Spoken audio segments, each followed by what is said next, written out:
Olá pessoal, eu sou Adriane Carrara e está começando o Educação no Ar. No programa de hoje nós vamos conversar com o professor do Instituto Federal de Brasília, Matheus Fonseca. Ele foi um dos 6 brasileiros selecionados pela Embaixada da Austrália para passar 2 meses no país. Durante esse período, conheceu o sistema educacional australiano e ampliou as pesquisas para o doutorado. A tese do Matheus compara traços de criatividade no campo da matemática entre os estudantes do Brasil e da Austrália. Nós vamos saber como foi essa experiência e como o Brasil pode estimular a criatividade dentro das salas de aula. Matheus Fonseca se formou em licenciatura em matemática pela Faculdade Santa Terezinha em Brasília em 2008. Tem mestrado e hoje faz doutorado na Universidade de Brasília.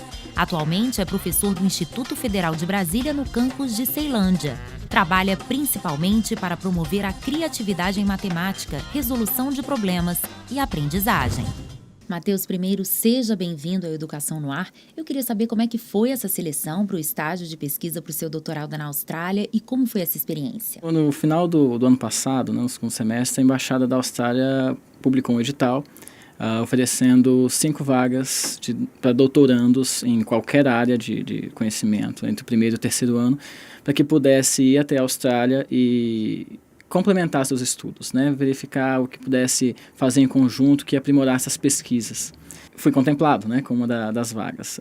Eu sou doutorando hoje pelo Programa de Pós-Graduação em Educação da Universidade de Brasília e estudo criatividade em matemática. E assim foi a proposta de pesquisa, né? Complementar o que eu venho estudando aqui para a elaboração da minha tese, comparando um pouco do que os estudantes lá conseguem produzir em termos de criatividade matemática. Foi uma experiência muito enriquecedora, né, muito gratificante, e tem uma fala de um grande pesquisador ali da Universidade de Brasília mesmo, que dizia que o professor, quando ele para de estudar, ele um pouco que esquece como é difícil aprender, e acho que isso me motivou mais ainda para essa experiência, né? O Brasil ocupa um lugar muito aquém do esperado no Programa Internacional de Avaliação de Estudantes. Ele está em 65º lugar de proficiência em matemática no ranking do PISA, enquanto a Austrália está em 22º. Na sua opinião, a que se deve esse resultado? Olha, a diferença em termos do ranking é muito grande, de fato, né? Esse foi, inclusive, um dos elementos que eu usei para justificar por que eu iria para a Austrália. Então, o objetivo principal para minha ida lá era, de fato, comparar os resultados de criatividade matemática aqui e lá. Mas um dos objetivos que eu ainda tinha era conhecer o sistema educacional deles, porque de fato é diferente, né? Então você tem uma primary school, uma secondary school, que é o equivalente que a gente tem aqui no ensino fundamental 1 e 2, mas a high school, o ensino médio, são muito diferentes, porque você tem separação por focos, por estilos, por perfis, né, de aprendizado. Então você tem estudantes que querem só ter a matemática essencial, eles vão para classes tomar aulas de matemática essencial. Você tem estudantes que querem fazer uma engenharia, querem avançar no conhecimento matemático, e aí ele no ensino médio chega a ver conteúdos de matemática lá que aqui a gente começa a ver no primeiro ano da graduação. E como mudar essa realidade? Aqui no Brasil a gente ainda tem, em alguns documentos oficiais, a palavra criatividade, de que nós devemos atuar junto à criatividade, mas falta ainda um conceito mais formal e o que fazer para estimular a criatividade, né?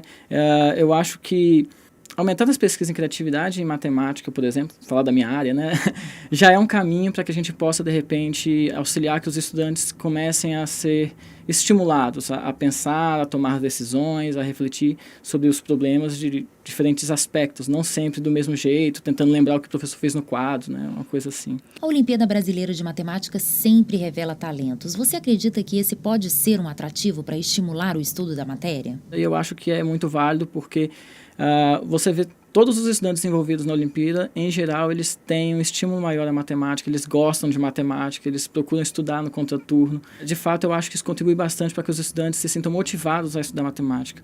E motivação é um dos itens de muita importância para a criatividade matemática. Porque como ser criativo em alguma área, nem seja matemática, mas como ser criativo em alguma área, sem você estar motivado para aquilo. Matheus, você defende a criatividade na matemática, né? Qual seria o método para que isso seja possível?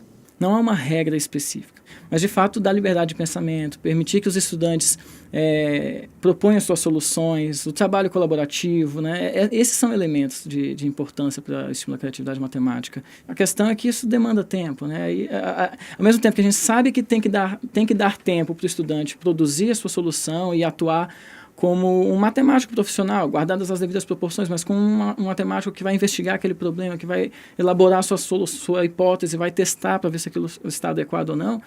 Isso leva tempo, e aí uma sala de aula, talvez esse seja um grande problema. Dar liberdade ao aluno para ele criar suas ideias, né? Como a matemática pode ajudar na vida prática? Como você foca na criatividade, penso que um dos caminhos seja esse, de levar a matemática para o dia a dia dos alunos, né? A elaboração de bons problemas e, de repente, a proposição de trabalhos em grupos, onde esteja mesclado aquele que tem mais dificuldade, poder trabalhar com aquele que tem mais facilidade, assim trocar em experiência, é um caminho.